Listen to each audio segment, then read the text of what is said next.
quero falar sobre virando a página com Deus. Virando a página com Deus. Gênesis capítulo 35, eu leio com você apenas um versículo.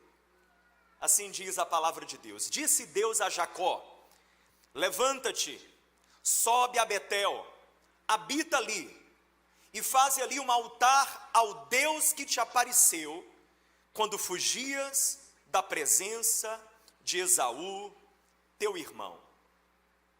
A nossa vida, ela pode ser comparada com um livro, e você vai concordar que todo livro tem diferentes capítulos, cada capítulo uma temática, um conteúdo, e a dor, talvez maior, uma das maiores, é quando nós nos vemos, ou pelo menos nos sentimos, presos em um certo capítulo. Quando a gente tem essa sensação de que estacionou em um determinado capítulo de dor do qual a gente não consegue sair. Essa sensação de paralisia. E a frase é: de novo comigo.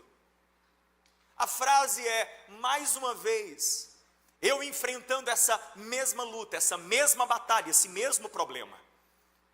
Porque não é uma questão de enfrentar gigantes e batalhas, porque todos nós sabemos, isso faz parte da nossa caminhada na vida.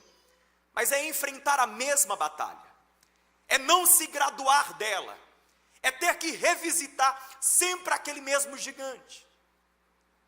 E aqui é o que eu quero falar nessa noite, que muitas vezes nós experimentamos retomadas, mas não experimentamos recomeços. A gente aprende a sobreviver a certas dores, mas não a reescrever a nossa história.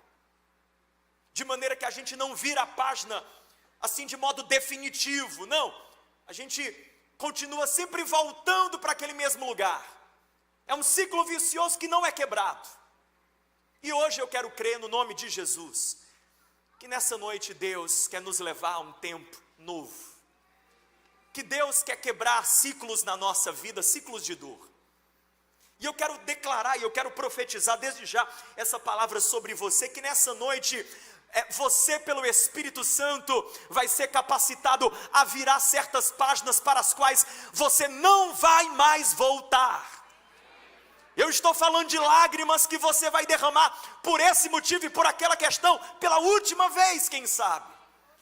Perdas sobre as quais você vai falar pela última vez, assuntos que serão encerrados de uma vez por todas, porque há uma virada de página que Deus tem para mim e para você. E para falar sobre esses recomeços verdadeiros, genuínos, definitivos, eu quero falar a partir da vida de Jacó e desse momento da vida dele, Gênesis 35. Mas para chegar em Gênesis 35 é importante nós compreendermos o que vem antes, ou seja, como que Jacó chega em Gênesis 35 na sua vida. A história de Jacó é como um filme, que pode ser dividido em diferentes atos, em diferentes episódios. Eu colocaria pelo menos 4 grandes episódios. O primeiro episódio eu chamaria Jacó o enganador, porque a história de Jacó começa com ele sendo irmão gêmeo de Esaú, nascendo de uma mulher chamada Rebeca, filho de Isaac, neto de Abraão. Quando ele nasce, ele é o segundo filho, Esaú é o mais velho, Esaú é o primogênito. E naquele tempo havia uma bênção sobre a primogenitura. O primogênito, quando o patriarca ia partir, ele era abençoado pelo patriarca com uma bênção especial. A bênção da primogenitura conferia ao primogênito um lugar especial na família, uma liderança espiritual muito específica, um lugar privilegiado na herança, ele recebia a herança dobrada. E a Bíblia diz que Jacó, que era o mais novo, querendo a bênção da primogenitura, se junta com a sua mãe Rebeca para enganar o seu pai Isaac. Olha a família. O menino junto com a mãe para enganar o pai. Pensa aí, casos de família nasceu aí. E a Bíblia fala que Isaac já era muito velho, então ele não conseguia enxergar bem. E Jacó se disfarça de Esaú e vai e rouba a bênção do seu irmão. E eu acho interessante um ponto aqui, porque Jacó ele tem um anseio legítimo, ele quer a bênção de Deus, sim ou não? Ele quer algo nobre, ele quer algo assim, sabe, válido, ele quer a bênção, ele quer uma graça, uma unção, ele quer uma porção dobrada, ou seja, o seu objetivo é nobre, mas o caminho que ele usa para chegar nesse objetivo é torpe. Ele quer a coisa certa, mas do jeito errado. Ele pula etapas, ele queima processos. Guarde essa verdade: quem pula etapas, quem queima processos, nunca está adiantando o caminho, sempre estará adiando a chegada.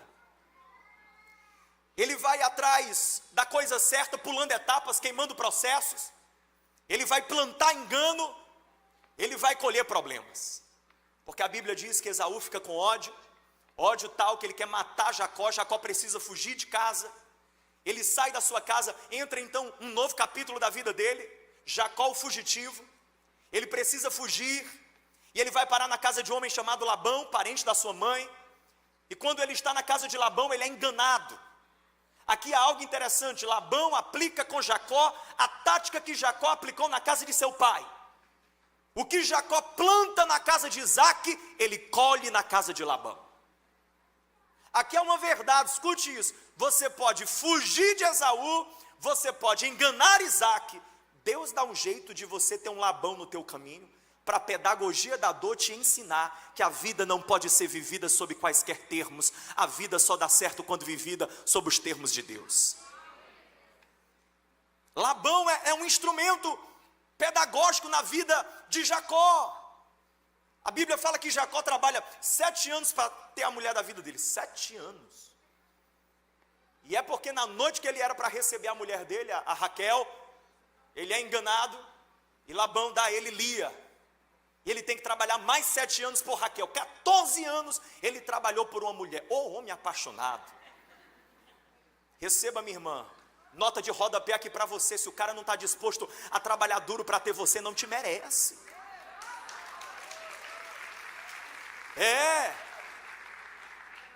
14 anos, essa Raquel devia ser arriada por ele, apaixonada.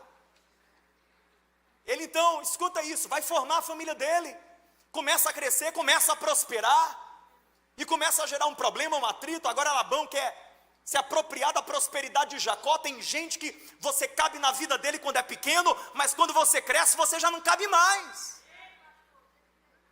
Jacó precisa fugir agora de Labão, outra fuga. Primeiro ele foge de Esaú, agora ele foge de Labão. Veja que há um padrão aqui. Eu quero que você observe na vida dele que há um ciclo que se repete. Há um ciclo de problemas, de dores e de fugas. Problemas, dores e fugas. Há uma repetição aqui, há uma repetição. Ele foge agora de Labão. Ele vai ter que lidar com Labão mais na frente. Mas no meio do caminho, sabe o que acontece? Chega para ele uma péssima notícia. A péssima notícia de que vem ao encontro dele Esaú, o irmão dele, com 400 homens. Ou seja, o dia da fatura ser paga chegou. Eu vou ter que agora lidar com Esaú. Esaú vem para me matar. Desesperado, Jacó, ele passa a família dele, os bens dele, tudo pelo Val de Jaboque. Ele fica sozinho nesse lugar. E a madrugada inteira ele está ali no Val de Jaboque, e ele tem um encontro com Deus. Eu estou em Gênesis capítulo 32. Deus se manifesta para ele em uma teofania, o anjo do Senhor, como a Bíblia diz. E ele luta com Deus, é uma luta misteriosa. Na verdade, Jacó ali não luta com Deus, ele luta com ele mesmo. É um confronto espiritual. Deus está colocando a mão no peito dele, dizendo: Jacó, você não pode mais seguir dessa forma. Você precisa ser uma nova pessoa. Não tem como você seguir sendo esse Jacó. Ele tem que lutar, ele tem que se dedicar, se comprometer, ele tem que quebrar o padrão da fuga, e ele precisa lutar ali. De Deus a gente não consegue fugir. De Esaú talvez, de Labão talvez, de Deus nunca.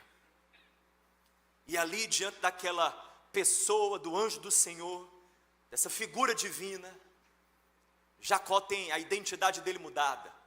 Ao final daquela noite, quando o sol já está nascendo, o Senhor Deus diz para ele: como príncipe você lutou comigo, tu não serás mais chamado Jacó, que significa enganador, mas Israel será o teu nome. Deus muda o nome dele, mudando, portanto, a identidade dele. É um momento de transformação, é um momento de uma nova identidade. Há um batismo de identidade acontecendo ali, na vida desse homem chamado Jacó. quando ele sai daquele lugar do Vale de Jaboque, ele tem a chance de se reconciliar com Esaú, que é o que acontece. O grande problema da vida dele, Esaú, ele vai lá ter com Esaú, há um perdão, há uma reconciliação, há uma cura. E aí você pensa, agora é a parte do capítulo 4 da vida dele. Já foi o capítulo 1, o enganador, o capítulo 2, o fugitivo, o capítulo 3, o lutador. Agora vai entrar a fase do Jacó, gente boa, da vida tranquila, serena, pacífica, e foi feliz para sempre, ponto. E repousou com seus pais, com seus antepassados, ponto. E acaba aí, mas não. Quando parece que ele vai entrar nesse tempo de serenidade e paz, a Bíblia fala em Gênesis 34, que a única filha mulher de Jacó é violentada pelo príncipe dos siquemitas. Ela é violentada, e os irmãos dela tomam partido, eles projetam uma vingança, executam aquele plano de vingança, vão lá e matam centenas e milhares de siquemitas. E Gênesis 34 encerra assim, Jacó chegando para os seus filhos e dizendo: o que vocês fizeram? Vocês atraíram o ódio desse povo contra nós. Jacó agora é um homem com uma filha violentada dentro de casa, os filhos homicidas, os filhos têm sangue nas mãos, os siquemitas, os inimigos, a qualquer momento podem bater na porta, ele não sabe quando. Há um medo, há um assombro, há um terror, há uma incerteza em relação ao futuro. Quem é Jacó aqui? É um homem cansado, é um homem esgotado, é um homem entre lutas passadas, crises presentes, incertezas em relação ao futuro. É um homem que está pedindo, sabe assim, trégua para a vida. É alguém que está dizendo: eu quero finalmente entrar em um ciclo de paz, eu não aguento mais. É mais uma vez a dor, e mais uma vez a fuga. Ele vai ter que fugir dos siquemitas. Percebe? Há um ciclo que não é quebrado na vida dele. E aí, nesse ponto de desesperança, nesse ponto de sentir-se como que vivendo um ciclo que nunca é quebrado, que Deus visita a vida dele e fala com ele. E eu quero que você entenda algo, porque hoje em dia a pessoa topa numa pedra e diz: Deus falou comigo. Mas no livro do Gênesis não é assim. Quando você lê no livro do Gênesis, Deus disse, pode parar, porque ali tem algo decisivo acontecendo na vida de alguém. Quando a Bíblia fala Deus disse, na vida dos patriarcas, é algo muito marcante, é um capítulo, uma transição muito poderosa. E está escrito que foi isso que o Senhor fez. Gênesis 35, versículo 1, quando Jacó está assim, entre lutas passadas, crises presentes, incertezas em relação ao futuro, Deus disse a Jacó: levanta-te, sobe a Betel, habita ali e edifica ali um altar. Deus lhe dá 4 ordens, que nessa noite eu quero que você entenda, são mais do que 4 ordens, são na verdade 4 chaves espirituais, para se viver um novo tempo. São 4 princípios espirituais, são 4 verdades eternas provadas repetidamente nas Escrituras, que são fundamentais para quem quer virar a página de uma vez por todas. São 4 verdades espirituais que, se vividas, nós podemos através delas ser inseridos em um novo tempo. E eu quero falar dessas 4 verdades, 4 chaves espirituais, para virar uma página. Primeiro Deus diz assim para ele: levanta-te. Fale comigo, levanta-te. Primeiro de tudo, Deus diz para ele: mude a sua postura. Levanta-te. Jacó aqui, você vai concordar comigo, ele tem todos os motivos para estar prostrado, sim ou não? Se tem alguém que tinha razões plausíveis para estar prostrado, é Jacó. Se Jacó viesse para um atendimento pastoral, eu diria para ele: você está no direito de passar a semana chorando. Você está no direito de passar um mês ruim. Você tem uma filha violentada, você tem filhos com sangue nas mãos, um problema familiar, um problema social, um problema de tudo. Desculpa, você é um problema, você é carregado. Mas Deus não amansa, não alisa, de maneira cirúrgica e objetiva, para ele, com ele, Deus diz: meu filho, levanta-te, levanta-te, levanta-te e sobe a Betel, faz um movimento, muda de geografia, faça as malas, arrume as coisas, mande a mulher e os meninos tomarem banho. Há uma ação, há uma atitude, há um mover que você precisa protagonizar. Jacó, levanta-te. Eu quero que você guarde, primeiro de tudo, uma virada de página na minha vida e na sua, vai pedir de nós essa mudança de postura. Não falo de postura física, estou falando sobretudo de postura emocional e interior, espiritual. Quem se levanta é porque está mudando o campo da visão. Quem se levanta é porque está não mais olhando para a poeira, mas começando a olhar para o futuro e para as promessas. Quem se levanta é quem está dizendo: eu não vou mais ficar olhando para a situação, para a dor, para a crise, para aquilo que se perdeu, ficou no caminho. Não, eu quero olhar para frente, eu quero olhar para aquilo que Deus pode fazer na minha vida. Eu quero contemplar aquilo que o Senhor é poderoso para realizar. Eu quero olhar para a mão do Altíssimo que está sobre mim. Eu quero olhar para o Deus que é comigo. Se Ele é por mim, quem há de ser contra mim? Eu quero levantar os meus olhos e colocá-los nos montes, pois é de lá que vem o meu socorro. O meu socorro veio do Senhor, que fez os céus e a terra. Tem alguém entendendo o que eu estou pregando aqui? Ei, escute, o que é você se levantar? É você mudar de postura e de posição interior, para você mudar de perspectiva e mudar de visão. E mudando de visão, você mudar de reação. Quando você começa a enxergar propósito, promessa, futuro, você começa a dizer: calma aí, eu não estou esquecido, abandonado, largado.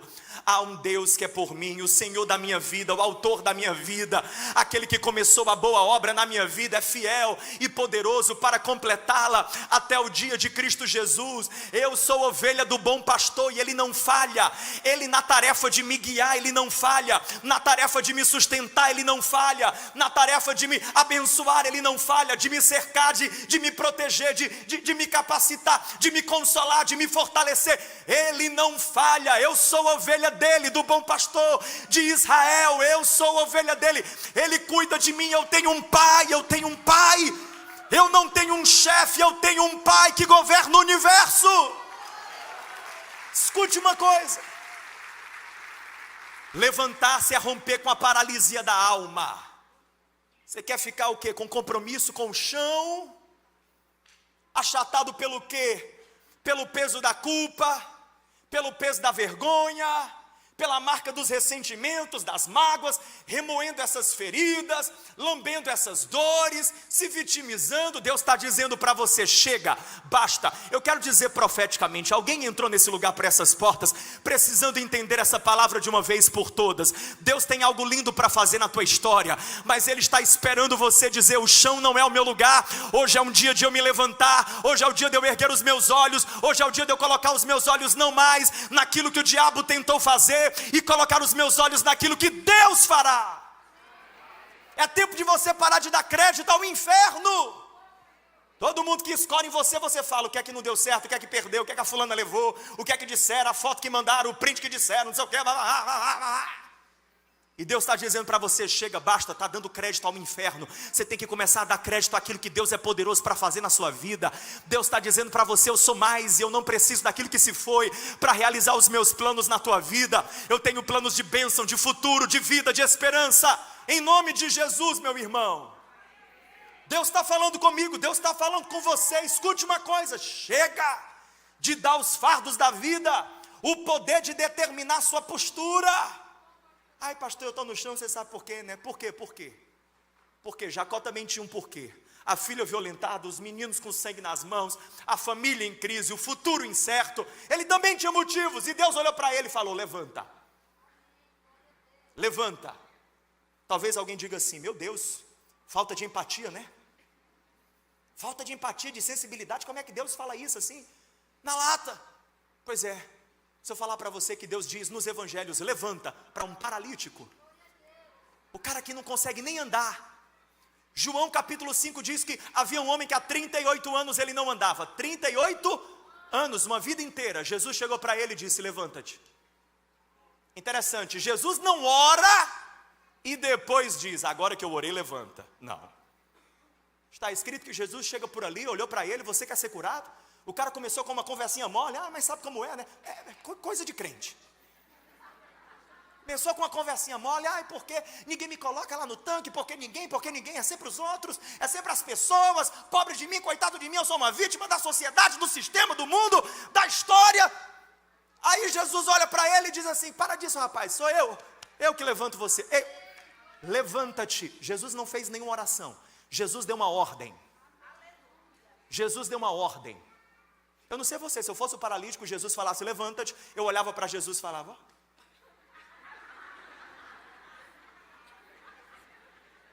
não consigo. Fala para eu gritar que eu grito. Paralítico eu sou mudo, não, eu grito. Fala para eu bater palma que eu bato.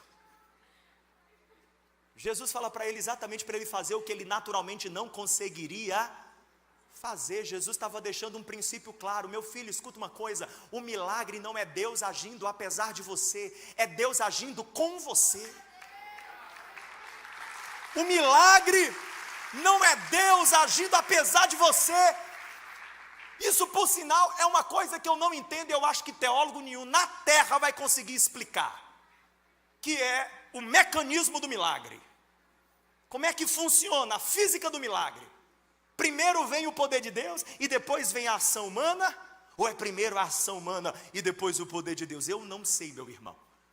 Eu não sei em qual momento foi. Primeiro foi o tal do paralítico tentando se mexer, e depois veio a graça de Deus e encheu aquele homem e curou aqueles ossos.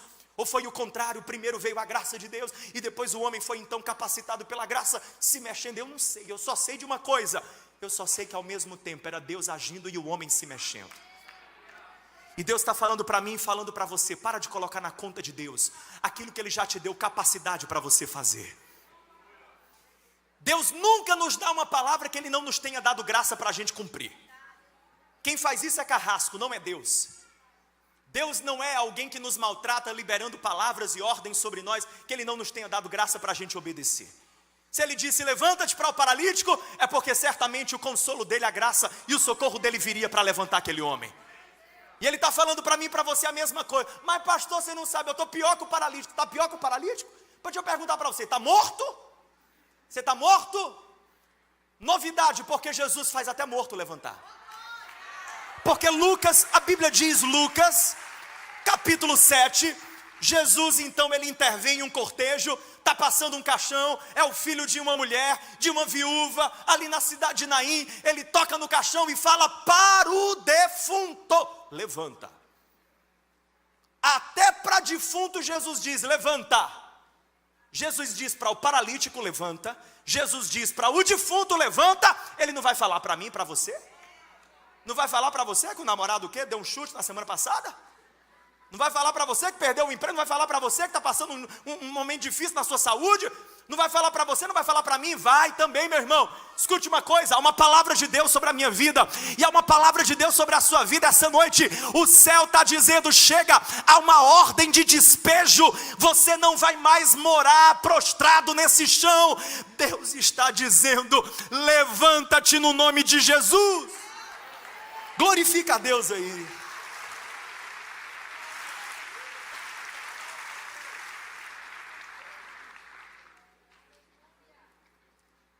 Levanta, sabe por quê? Grava isso aqui. Porque Deus não continua conversas com quem decidiu ficar no chão. Eu vou repetir: Deus não continua conversas com quem decide permanecer no chão. Ezequiel 2, versículo 1, a Bíblia diz que o Senhor falou com Ezequiel assim: filho do homem, põe-te em pé, e eu falarei contigo. Ezequiel é um profeta, vivendo o cativeiro da Babilônia, o exílio. Tem tudo para estar cabisbaixo, derrotado, prostrado. Mas Deus diz: primeiro levanta-te, então eu falarei contigo. Eu só continuo a conversa depois que você se... Quer continuar pegado ao chão, preso ao chão, jogado no chão? Não adianta não. O primeiro gabinete pastoral Deus atende, o segundo Ele diz não. Só volta aqui quando você... Ah, Senhor, não posso me resolver totalmente. Claro que não, se curar totalmente jamais. Só o poder divino faz isso, mas se levantar pode.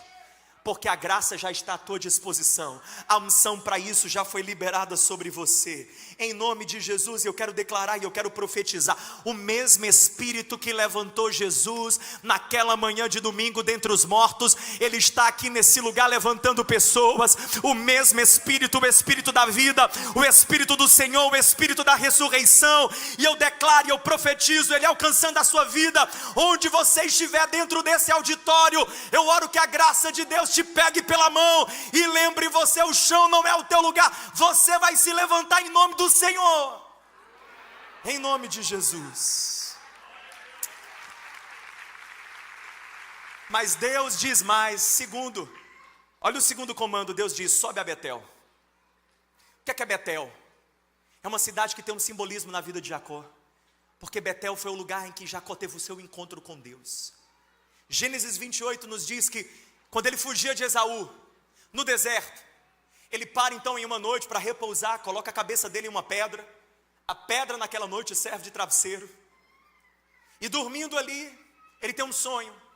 Ele vê uma escada que liga a terra e os céus, anjos descendo e subindo. E naquela noite que ele tem aquela visão, Deus fala com ele e diz: eu sou o Deus de Abraão, eu sou o Deus de Isaac. Para por aí. Deus não diz: eu sou o Deus de Jacó, porque Deus estava dizendo: até o momento eu sou o Deus do teu avô, eu sou o Deus do teu pai, mas hoje eu estou te visitando para perguntar se eu vou ser o teu Deus. Aquela noite, aquele lugar é um momento de encontro. Quando Jacó acorda daquele sonho, ele ergue um altar, ele derrama óleo sobre uma coluna de pedras e ele faz um voto com Deus, uma aliança. E ele chama aquele lugar de Betel, que significa casa de Deus, dizendo: o Senhor certamente está nesse lugar. E eu não tinha percebido, eu não estava consciente de que Deus estava aqui, mas está. Betel é o lugar da aliança. Fale comigo: aliança. É o lugar do compromisso. Diga comigo: compromisso. Betel é o lugar do encontro, é o lugar da salvação, é o lugar da presença, é o lugar da revelação, quando Deus se revela para ele. Quando Deus diz: sobe a Betel, Ele está dizendo: volte ao lugar onde eu te encontrei quando ninguém te via. Deus diz para alguém aqui, para mim e para você: quem quer viver verdadeiramente uma virada de página, vai ter que voltar a Betel, o lugar da aliança, o lugar do encontro, o lugar do compromisso, o lugar da revelação, o lugar em que o teu coração ele foi pela primeira vez despertado por Deus, o lugar em que as escamas caíram dos teus olhos e na tua estrada de Damasco a luz brilhou e Ele chamou o teu nome e Ele disse: Saulo, Saulo, por que me persegues? E você foi levado ao encontro com Ele. Deus está dizendo: volte ao lugar da entrega, volte ao lugar da presença, da comunhão com Ele, volte ao lugar em que a oração era um prazer, em que a palavra era a sua bússola, em que a comunhão da igreja era algo pelo que você ansiava. Volte ao lugar da presença. Meu irmão, escute, a gente só dá certo em Betel. E quantas vezes a gente se distancia de Betel? A rotina gera tantas distrações, temos tanta coisa para fazer, a gente vai se distanciando do lugar da presença, a gente vai se distanciando do quarto fechado da oração, dos joelhos dobrados, da Bíblia aberta. Quantas vezes os problemas vão gerando desânimos, e desânimos tais que a gente vai se distanciando do lugar da presença, ou quem sabe quantas vezes é a familiaridade, a apatia espiritual que nos distancia de Betel. A gente se torna cristão profissional, a gente troca a intimidade pela instituição, a gente troca a comunhão pela cerimônia, a gente troca a devoção pela programação. O coração não arde mais por Deus, começa a entrar em um estado de apatia espiritual. Apatia espiritual é terrível. Gente que é apática espiritualmente, gente que entra nesse lugar de mornidão espiritual, você logo percebe. Tem um sinal, a pessoa se torna mimizenta espiritualmente. Qualquer coisa toca, qualquer coisa mexe, qualquer coisa, sabe, ofende a pessoa. Vai no grupo de crescimento: tu viu, foi uma indireta para mim, o fulano falou. Ai, na igreja hoje, eu gostei disso, não gostei daquilo. Vai se tornando um avaliador da igreja. Ai, para o louvor eu hoje dou 3 estrelas, para a pregação 2,5. A pessoa vai criando esse espírito de cliente, esse espírito de consumidor espiritual, religioso. Vai se tornando apático espiritualmente. Porque quando a gente está em Betel, no lugar da presença, a mensagem pode ser João 3,16, a gente está dando glória, a gente está adorando, a gente está grato, a gente está tocado, a gente está mexido pela palavra, a gente está mexido pela presença de Deus, sensibilizado pela presença de Deus, quebrantado diante do Senhor. E eu vim com esse encargo aqui nessa noite, chamar você de volta para Betel. Eu e você, a gente só dá certo na presença. Escuta, olha para cá, eu quero dizer uma coisa da parte de Deus. Você só dá certo de joelhos. Você só dá certo começando o teu dia dizendo: Deus, eu preciso de Ti nessa manhã. Você só dá certo entrando naquele carro e antes de chegar naquele escritório, colocando o teu louvor e dizendo: Deus, a minha vida é Tua, o meu trabalho é Teu, os meus filhos são Teus, o meu coração é Teu. Esse dia eu quero vivê-lo para a Tua glória e na Tua presença. Você só dá certo antes daquela reunião, entrando dentro daquele banheiro dizendo: Deus, eu preciso da Tua sabedoria, eu preciso da Tua palavra, da Tua direção. Você só dá certo todo começo de semana, domingo, reunindo todo mundo, chamando a mulher, colocando os meninos dentro do carro, 3, 4, 5, a penca de filho que você tem, que eu não sei quantos são, dentro da van, dentro da Kombi, e vindo para cá, para a igreja, dizendo: mas a gente vai adorar a Deus, porque eu e a minha casa serviremos ao Senhor, e é plantados na casa de Deus que o justo florescerá. Eu quero declarar sobre a sua vida: Deus está despertando um tempo de sede, Deus está despertando novamente um tempo de fome, Deus está despertando um tempo de devoção, de busca, de encontro, de intimidade. Tudo que você precisa emana do trono da graça de Deus. Aleluia! É muito bom, profeta, orar por você. É melhor ainda você saber o caminho para a sala do trono. É muito bom alguém colocar a mão na tua cabeça e dizer: assim diz o Senhor. Melhor ainda é você ouvir isso direto da boca do próprio Deus. E eu quero declarar isso no nome de Jesus, esse tempo de comunhão, esse tempo de devoção. Eu quero dizer sobre a sua vida: a ousadia que te falta está na presença, a sabedoria que te falta está na presença, a paz que te falta está na presença. Quem tem a presença tem tudo, e quem tem tudo e não tem a presença, na verdade não tem nada, e ainda não descobriu qual o verdadeiro tudo. Em nome de Jesus, meu irmão, sobe para Betel, volta para esse lugar. Quando as situações vêm, quando o nosso mundo colapsa, a gente percebe o quanto precisamos voltar para a presença de Deus. Eu e você, a gente só dá certo em Betel. Olha para mim, escuta uma coisa, eu tenho uma palavra de Deus para você. Longe de Betel, as tentações elas te seduzem, as tempestades elas te afundam, as tribulações elas te oprimem, as situações elas te arrastam. Longe de Betel, o diabo ele te traga. Longe de Betel, não tem como, Jacó. Ciclos jamais serão quebrados, páginas jamais serão viradas. Você precisa voltar ao lugar do encontro. Precisa voltar ao lugar do encontro. Essa noite Deus está nos lembrando. É aos pés da cruz. É aos pés da cruz que a gente se refaz. É aos pés da cruz, meu irmão. É diante dele. É sob a ministração do Espírito dele. Escutando o doce som da sua voz, da sua palavra. É só em Betel. E quando você voltar a Betel, saiba, você não estará retrocedendo. Você estará subindo.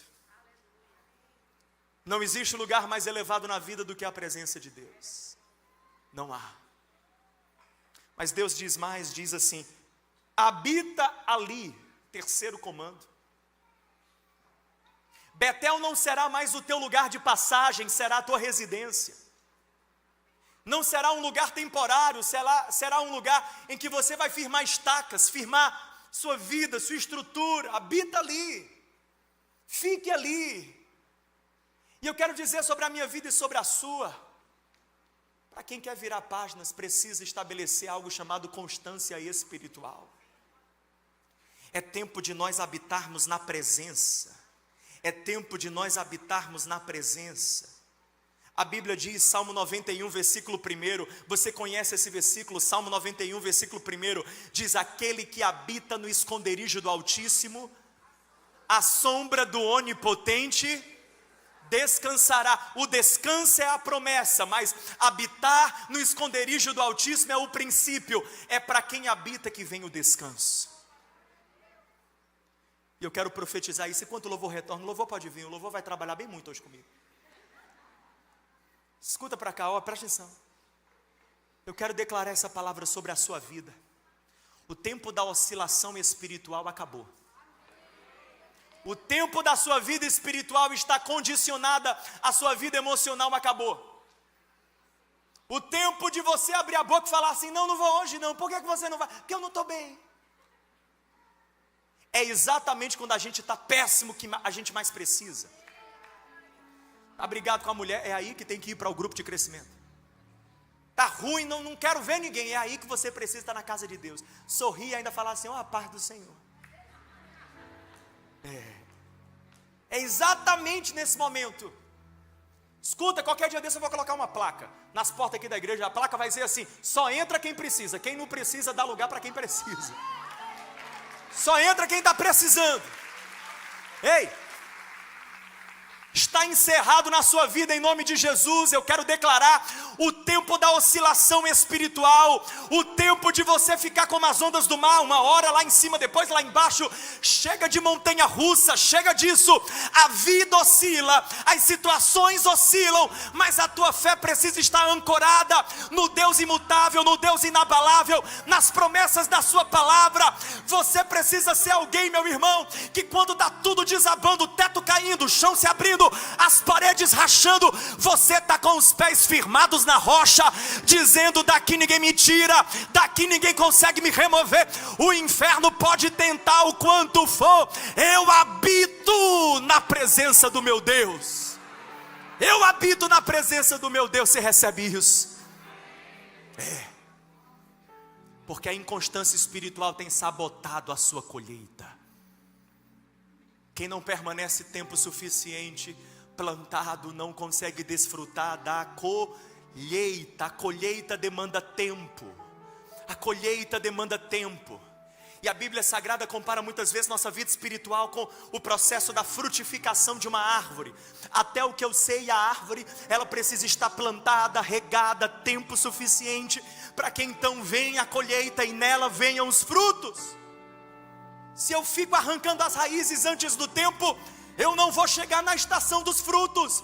Não reclame pela falta de frutos, se você não permaneceu o processo inteiro. Há uma constância espiritual que é necessária. E Deus está querendo derramar sobre a minha vida e sobre você a graça para perseverar, a graça para permanecer, a graça para nada conseguir mover você desse lugar, meu irmão. Habita ali, diz o Senhor, faça morada nele, diz o Senhor. Não é sobre experiências intensas, não, é sobre uma constância, uma profundidade, uma estabilidade. É sobre isso. E então Deus fala por último e diz assim: edifica ali um altar. Altar é lugar de entrega. E eu encerro com isso enquanto as luzes se apagam. Altar é lugar de entrega. Altar é um lugar de sacrifício. Ali em Betel, Jacó já tinha feito um altar antes, mas agora era um novo altar que precisava ser erguido. Havia uma nova entrega que Deus estava querendo dele, para que ele vivesse de fato um novo tempo. Há um novo altar que precisa ser erguido. Há um novo nível de entrega. A entrega, há um poder na entrega, meu irmão. Essa noite Deus está falando comigo e com você. Quais áreas precisam sair da nossa mão e passar para estar na mão de Deus? Há uma entrega que precisa acontecer. Quais áreas precisam sair da nossa mão? quais áreas ainda estão, sabe, fechadas em um baú, e a gente dizendo, aqui ainda é do meu jeito, isso daqui ainda é meu, e que Deus hoje está confiscando e dizendo, não mais, a partir de hoje é meu, esse projeto é meu, esse plano é meu, esse sonho é meu. Se você me entregar, você vai ver, eu sei guiar melhor do que você, eu entendo mais do que você. Hoje há um convite: entrega o teu caminho ao Senhor, confia nele e o mais Ele fará. Você vai ficar sabendo que Deus não decepciona aquele que se entrega a Ele. Não se frustra quem se entrega para Deus, não se arrepende quem entrega para Deus. Quem perde para Deus, parece um paradoxo, mas nunca sai perdendo. Disse Jesus: quem quiser salvar a sua vida, perdê-la.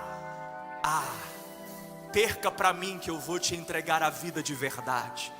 Perca para mim que eu vou te mostrar o que é viver de verdade. Entregue para mim, coloque nas minhas mãos, coloque diante de mim.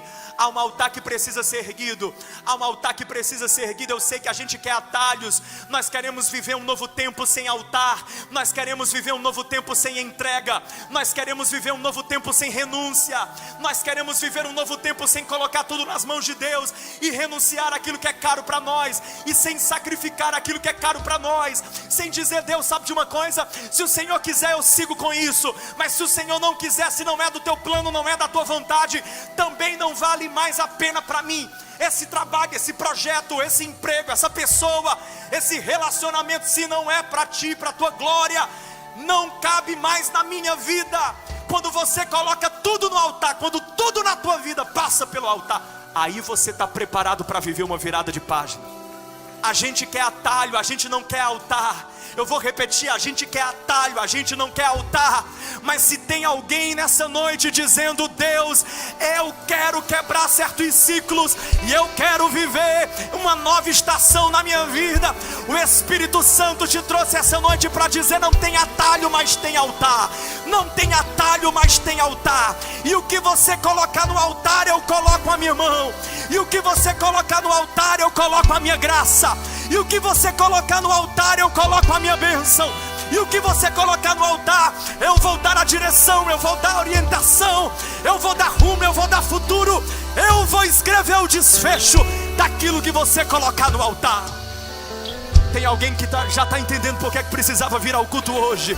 Porque ainda está no teu bolso, mas ainda não está no altar. Ainda está guardado em casa, mas ainda não está no altar. Ainda está escondido debaixo do tapete, ainda não está no altar. É isso daí que o Espírito Santo hoje ele veio pegar, e ele veio dizer, vai sair da sua mão hoje e vai ser colocado no altar. Entrega para mim, pode entregar. A gente costuma dizer, Deus, eu quero mais de ti. Pois eu tenho uma palavra para os nossos corações essa noite. Deus está dizendo, eu também quero mais de você. E você só tem como experimentar mais de mim, diz o Senhor, se eu tiver mais de você. Se eu tiver mais de você. Deixa eu entrar onde eu ainda não entrei. Deixa eu ser Senhor de onde eu ainda não sou Senhor. Deixa eu reinar onde eu ainda não reino. Deixa eu governar onde eu ainda não governo. Coloca no altar. Entrega. Levante suas mãos aí no seu lugar e entregue. Levante suas mãos aí no seu lugar e entregue. Entregue, igreja, o teu caminho ao Senhor. Entrega o teu caminho ao Senhor, confia nele. Ele é a tua herança, ele é a tua porção, ele é a tua recompensa, ele é o teu galardão. Entrega para ele, entrega para ele. Pode entregar, Natan.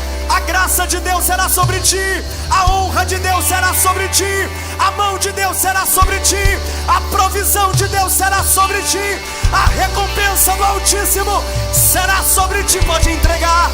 Entregue ao Senhor, entregue ao Senhor, entregue ao Senhor, Pedro, entregue ao Senhor, Rafael, entregue ao Senhor, Leandro, entregue ao Senhor. Quem entrega para mim, diz o Senhor, não sai perdendo.